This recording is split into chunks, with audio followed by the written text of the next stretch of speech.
Have you ever heard of this show called The Loud House? It's a series where a middle child, Lincoln Loud, has to survive in a family of 10 sisters. Yeah, that's so. Well, what if I told you that I found an unreleased, dark episode? Well, it happened to me a few days before writing this. It's a bit of a long story. I was surfing the web, and came across this website of salvaged media known as Digital Fossils. It was a website that carried strange, lost pieces of media that were either phone calls, security footage, images, deleted scenes of movies, etc. I had an interest in strange, lost pieces of media, so I was curious enough to check out this website. The links were ordered as fossil, and then followed by an uppercase word or short phrase with a few numbers. These words or phrases were sometimes nonsensical and unrelated to the website entry, and sometimes they made sense. For example, fossil, dog 807, fossil, help 9482, and fossil, don't look 370. Some of the entries in the website were slightly disturbing. For example, a recording of a cat playing with a dead bird, or a news report of a child going missing on an abandoned playground. I don't know how the website recovered these pieces of lost media, but it had almost everything that it could get its hands on. However, I stayed silent about that. I didn't work on the website anyway. However, as I scrolled down after seeing some entries, I found something that caught my eye. Fossil, Loud 11. It was rather interesting. It had a word that reminded me of the ones from earlier that were randomized, but it had 11 after it. It reminded me of Lincoln Loud, the same 11-year-old boy from the show I just talked about earlier. I clicked on the link and saw this description of the entry. The description said the following. This is a lost episode of The Loud House, which is titled, As Enough Is Enough. It was meant to be the finale of the 3rd season, but scrapped after its production was done. Chris will be planning another season 3 finale at the moment. However, this replacement is reasonable. This episode was lost for being too disturbing and dark for the series. If you are a fan of The Loud House, we must tell you that this is no joke. Viewer discretion is advised. I was curious. I wondered why would this be for a show like The Loud House to have such an episode like this. So, after I downloaded it, I started the episode. When the episode started, the usual intro played. Nothing was wrong so far. However, in the end, nobody went to the couch to watch the TV. It didn't act like they were there as well, so Lily's poo-poo wasn't present. Another thing that was wrong was that the ending logo was tainted with the color of pastel red instead of orange. The website was not joking around. There was definitely something wrong with this episode. The title card had a black background with white fog flowing across the left of it, with centered text saying enough is enough. The bottom bubbles below showed who made the episode as well, which was the same as the first 2 seasons. The music was a low, rumbling noise that was a little ambient, something that you may hear in a horror game. The episode began with the outside view of the house, as it sometimes did. The music was absent, like the beginning of Brawl in the Family. It cut to Lincoln watching the television, instead of playing video games like he usually does. He was just chilling. Don't you just hate living with 10 sisters? Well, sometimes I do, he said. I saw his smile turn upside down. But on rare occasions, I go a little too far.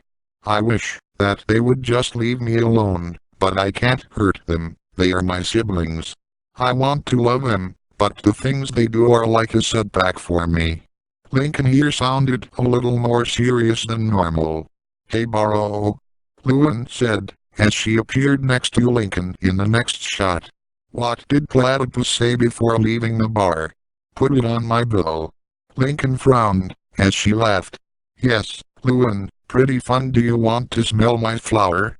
I'm not falling for Luan's flower sprayed water on Lincoln's face, before he could finish what he was saying. Okay, Lewin, that's do you want some of my banana cream pie? Lewin said before slamming it on Lincoln's face.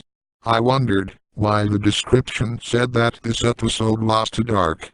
Lewin was making so many jokes that it made the episode more stupid than graphic. Lincoln facepalmed in dissatisfaction. Stop, Lewin, you're not funny. What do you call a boy who's completely white? A flower boy. Lewin laughed for a bit, but one shot later, Lincoln slid his hand off of his face, revealing his angry eyes. Enough is enough, Lincoln said furiously, as he grabbed Lewin by her shoulders. Wow, nice grip, Baro. You shoulder worked out at the gym. Lewin laughed at her little joke. Then something happened. It took me back to the shot of Lincoln. It felt as if I was hit by a train. Just after Lewin laughed at her little joke, Lincoln slammed her head against the wall, bruising her and knocking her out. Hello, ambient tune played in the background. Lincoln gasped and stared at the crack in Lewin's head, and then at her purple bruised, unconscious body. He looked at his hands in fear. WH. What have I done? I've never done something like this before. He looked back at Lewin. But this made me feel so alive. For some reason, I've never felt this good in a while. I know just what to do. It cut to black for 3 seconds, transitioning to Lori texting on her phone, possibly to Bobby. Hey Lori, can you drive me to the comic store? Ugh, just do it yourself or get your mom, Lincoln. Lori left the room, which I assumed was to go to the bathroom, and Lincoln looked at her phone which she left inside, glaring, as he planned his next whip. One shot later, Lori was seen walking into her room when Lincoln let go of my phone, right, and Lori was hit on the head by her phone, as it broke with the shattering of glass. Lincoln walked over to her body and looked down on her. This is for smashing my VR console, teenage brat. Lincoln said with silent anger, as it cut to Lori's lifeless body. Her phone was shattered, with bits of glass scattered across her face, being cut across some places. She was bleeding across her face on where she was cut. I was shocked to see the middle child go on such a killing spree like this. Why was this made? I thought to myself. It cut to black, yet again, to change to a different scene, taking place in the backyard. Hey Lincoln, wanna wrestle? Sure, why not, Lynn? I'll bet I win this time. I knew this was going to be no wrestling match, but I kept on watching to see where it would go. As Lincoln was wrestling with Lynn, he got behind her, and shortly after, cut to a close-up of Lynn's eyes. Come at me, Baro. Lynn's anticipation was cut short, when she not only widened her eyes but gagged. I knew something went wrong. The dark tune grew louder. It cut away from the close-up to show Lincoln choking his 13-year-old sister from behind. Not only that, but the animation quality changed to a style very similar to that of King of the Hill. It looked so shocking that it didn't look as cartoony as before. I watched as Lynn gripped her brother's hands to break free. It was useless for her to escape. It cut to Lynn's point of view, as she was turned around, face to face with Lincoln. This is when I felt like I was going to faint. Lincoln's face looked menacing, cold, and possessed at this point. His eyes were bloodshot, his pupils were larger and his skin was a tad bit darker. The animation at this point went back to the normal style, but his face was still highly detailed. In Lincoln's pupils was the reflection of his choking sister, Lynn. I watched in shock, as her vision went blurry, and her eyelids opened and closed. By the time she had her eyes shut, she was done. It was over for her. The gloomy music stopped. The next shot went to Lincoln sitting in the dark, with Lynn's body next to him. A different low tune played.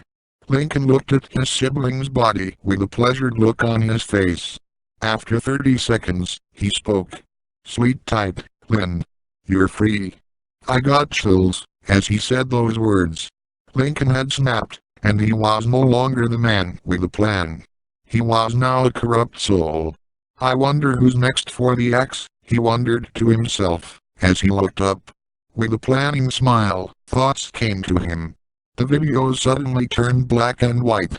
Lincoln pulled Leanie closer to him with a pair of scissors in his hand and glared at Lola with a bat in his hand. He was seen smashing Luna's guitar in her face, and about to set Lucy on fire. It cut to black afterward. A line of white, uppercase text spelling 1 week later faded in after 5 seconds. It was clear that 1 week had passed. It was nighttime again when the text and the black screen faded out. Lincoln was staring at the bodies of his now-dead sisters, which were under his bed. To name a few of their fates, Lily choked on what I assume is a small toy, and Lola was cut in the face multiple times. I'm not going to get into the rest of the sisters. Oh. My job is done. All I need is one more. But who is it? He said, looking around. Yes, it must be me. There is something that I must do, Lincoln said, as he looked down.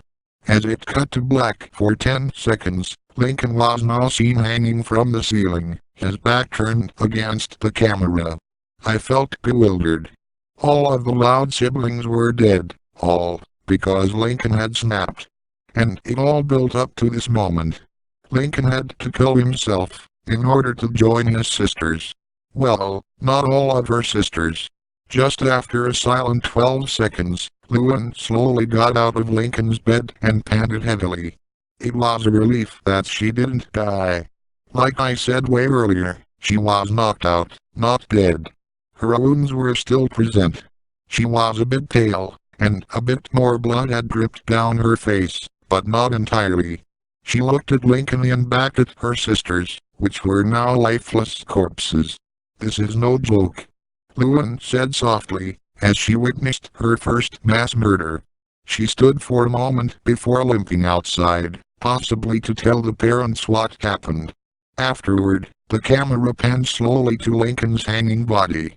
It faded to black, indicating the end of the episode. The credits had an eerie, ambient tune, and the background was the same white fog from the title card, black background and moving left, but it lasted a little longer. As the credits stopped, the screen went black, and an echoing high tune rang, for about 12 seconds. It gave me the willies. Afterward, the episode was finally over.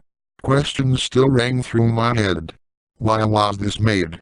What happened that led Chris Savino, the creator of the show, to make this?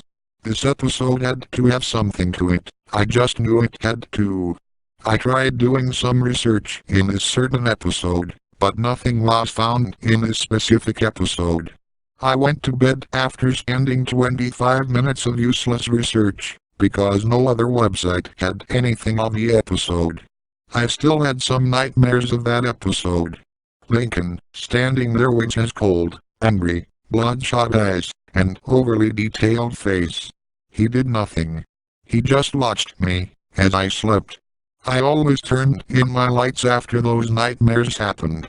I didn't want him strangling me, slamming me against the wall, whatever he could do to end my life. I didn't go back to digital fossils for a week because of that episode. That didn't mean that I was done with it. Oh. I just hope that I would someday find some info about this episode, like who suggested the idea for this episode.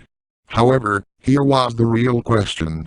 How did they get away with making such an abysmal episode?